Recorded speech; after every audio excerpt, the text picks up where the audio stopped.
కాలం కష్టపడి పండించిన పంటలు చేతికొచ్చే సమయంలో బోరుబావుల్లో నీరు తగ్గిపోయాయి. దీంతో అన్నదాతలు పంటను కాపాడుకోవడానికి పడరాని పాట్లు పడుతున్నారు. మార్చిలోనే ఎండలు మండిపోతుండటంతో బోరుబావుల్లో భూగర్భ జలాలు తగ్గిపోతున్నాయి. వరి పంటకు నీటిని అందించేందుకు రైతులు వాటర్ ట్యాంకర్లను వాడుతున్నారు. దీంతో ఆర్థిక భారం పెరుగుతోందని నిజామాబాద్ జిల్లా అన్నదాతలు ఆవేదన వ్యక్తం చేస్తున్నారు. నిజామాబాద్ జిల్లాలో యాసంగి వరి పంటను సాగు చేశారు. ఈ ఏడు వర్షాలు పుష్కలంగా కురియడంతో భూగర్భ జలాలు పెరిగాయి. దీంతో యాసంగి సాగు విస్తీర్ణం పెరిగింది. అయితే గత 15 రోజులుగా ఎండలు మండుతుండటంతో పంటకు నీరు అందడం లేదు. సిరికొండ మండలంలోని మైలారం, హుస్సేన్ నగర్ గ్రామాల్లో బోరుబావుల్లో నీరు రావట్లేదు. మిషన్ భగీరథ పైప్ లైన్ పనులు కొనసాగుతున్నాయి. ఈ సంవత్సరం మిషన్ భగీరథ నీరు వస్తాయని కలలు కన్న రైతులకు కన్నీరే మిగులుతుంది. మొత్తం ఇక్కడ వాటర్ స్టోరేజ్ ఏం లేవు. అందు గురించి ఏంటంటే మాకు ప్రతి ఎకరానికి 15,000 రూపాయలు ఖర్చు అవుతుంది. భూగర్భ జలాలు ఇక్కడ దాదాపు ఒక్కొక్క బోరు మాకు 350 ఫీట్లు, 400 ఫీట్లు, 500 ఫీట్లకి వేసినవి ఉన్నాయి. అర్థమైందా?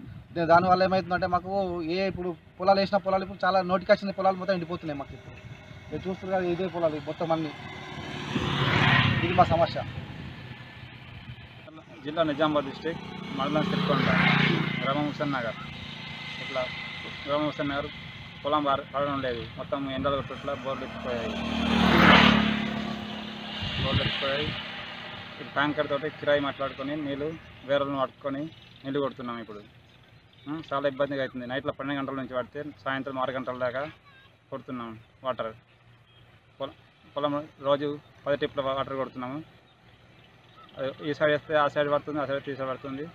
బరబరి వాడతలేదు. చాలా ఇబ్బందిగా ఉంది. నోట్లోకి వచ్చింది, పొట్టకు వచ్చింది. తినే టైంలో ఇట్లా అయిపోతుంది. చాలా ఇబ్బందిగా ఉంది మాకు. ఇప్పుడు ఏమన్నా గవర్నమెంట్ హెల్ప్ చేస్తారని ఆదుకుంటున్నాము. కరెంటు ఉన్నది, నీళ్ళు వస్తలేదు.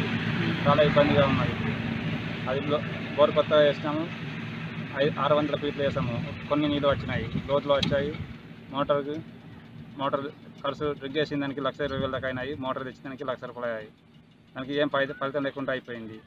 నీళ్ళు వస్తలేదు, ఏం వస్తలేదు. కొంచెం వేసినప్పుడు కొన్ని పోసింది, పొలం వేసినాము అది నిలబట్టి. ఆయనతో ఇప్పుడు ఎండి పీకింది. ఇప్పుడు ట్యాంకర్ తోటి వాటర్ ఇట్లా కొడుతున్నాము. ఎంత ఖర్చు వస్తుంది? ఇప్పుడు మినిమం 25,000 వస్తుంది ఇప్పుడు.